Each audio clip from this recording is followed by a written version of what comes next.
Display হয়ে গেছে, এই তো। ওকে, সহজ না? হ্যাঁ 3 ml নাও, 3-4 হয়েছে, হবে।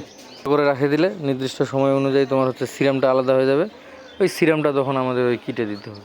খালি উপরে যেটা পাতলা আবরণটা থাকতো ওটা দিতে হবে। পাতলা আবরণ বলতে রসটা, রক্ত রস যেটাকে বলে, হ্যাঁ এই রক্ত রসটা আর কি। এই মাপেরই, বুঝছো? জাস্ট হচ্ছে নাকি একটু নিচ থেকে উঠাই দিতে হবে, সিরামটা আসছে না। হ্যালো,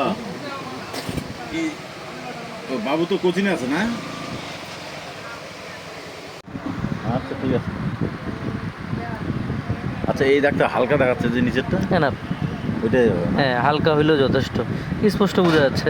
হ্যাঁ বোঝা এটা আসবেই না, মানে যদি নেগেটিভ হয় এটা আসবেই না। এর কতদিন হলো বীজ দেওয়ার? আপনার 40 40 দিন। 42 দিন।